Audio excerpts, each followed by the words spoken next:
দি বয় নাকি দা বয়, দি নুন নাকি দা নুন, দি এগ নাকি দা এগ, কোনটা সঠিক? চলুন জেনে নেই।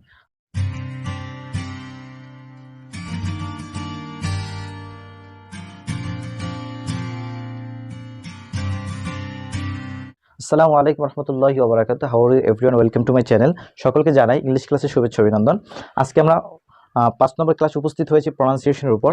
আজকে একটা টপিক নিয়ে উপস্থিত হয়েছি, সেটা হচ্ছে আমাদের এই কনফিউশনটা সকলের ক্ষেত্রেই ঘোরপাক করে যে THE, এটা তো আমরা জানি একটা আর্টিকেল। এই আর্টিকেলের উচ্চারণ কি দি না দা, এই দুইটা উচ্চারণ আছে আমরা জানি। তো এখন কথা হচ্ছে কখন দি বসবে কখন দা বসবে, এটা হচ্ছে মেইন ফ্যাক্টর। তো আমরা জানি যে কোনো একটা ওয়ার্ডের পিছনে কিন্তু আমরা জানি এটা দি, এইটা আর্টিকেলটা বসে। তো যে কোনো একটা ওয়ার্ডটা এখানে নির্দিষ্ট করার একটা বিষয় আছে, যে নির্দিষ্ট করে যখন তখন দি বা দা বসে, তা তো আমরা জানি।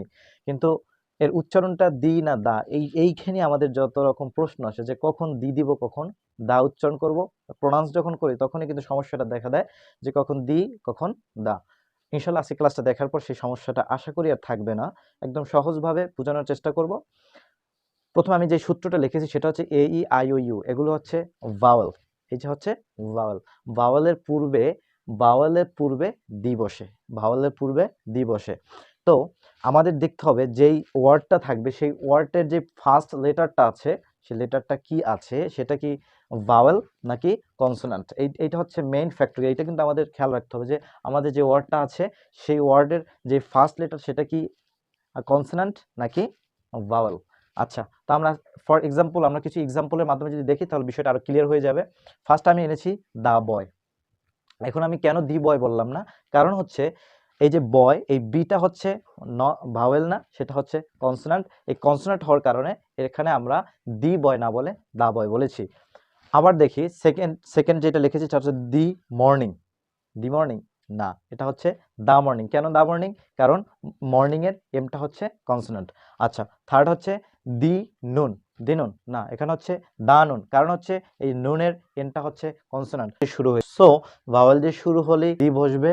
এবং ভাওয়েল ছাড়া যদি কনসোনান্ট যেই লেটারগুলো আছে, যা আমাদের যে বাকি যে 21টা কনসোনান্ট আছে, সেই 21টা কনসোনান্টের পূর্বে দি কখনোই বসবে না, বসবে দা। এই আইইউ এই পাঁচটা আমাদের এই পাঁচটা যদি কোনো ওয়ার্ডের পিছনে আসে তখন আমাদের দি বসবে, দা বসবে না, বসবে দি। এটা হচ্ছে সবচেয়ে ইজি ব্যাপার। এছাড়াও কিছু ডিফারেন্ট নিয়ম আছে, সেগুলো বেশি ডিফারেন্ট না, কয়েকটা ডিফারেন্ট নিয়ম আছে, কিন্তু বেশিরভাগই কিন্তু আমরা যদি এই নিয়মটা ফলো করি, এই আইইউ মানে ভাওয়েলের পূর্বে দি বসবে, ভাওয়েলের পূর্বে দি বসবে। আমাদের ওয়ার্ডটা খেয়াল রাখতে হবে যে ফার্স্ট লেটারটাকে এখানে ভাওয়েল থাকলে দি বসবে, সেই ওয়ার্ডের প্রথম লেটারটা যদি কনসোনান্ট থাকে সেখানে দা বসবে। আবার যদি ভাওয়েলের লেটার দিয়ে শুরু হয় কোনো একটা ওয়ার্ড, সেখানে দি বসবে। এইখানে হচ্ছে মেন জড়তা। তো আশা করি সকলে বুঝতে পেরেছেন এই ক্লাসটা।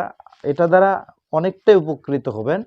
এটা দ্বারা আপনি যদি বেশি প্র্যাকটিস করেন, যখন একটা ইংলিশ পড়বেন, প্রনাউন্স করবেন, তখন দেখবেন আশেপাশে কি আছে, কোনটা কোন লেটার দিয়ে শুরু হয়েছে, সেগুলো যদি খেয়াল করে পড়তে পারেন তাহলে আশা করি আমাদের জড়তা যে আছে 100% কমে যাবে। তো আজকে ক্লাসটা এই পর্যন্ত। সকলে ভালো থাকবেন, সুস্থ থাকবেন। ইনশাল্লাহ আগামীতে নতুন একটা টপিক নিয়ে আপনাদের সম্মুখে কথা হবে, দেখা হবে। সকলে সেই পর্যন্ত ভালো থাকুন। আসসালামু আলাইকুম ওয়া রাহমাতুল্লাহি ওয়া বারাকাতুহু।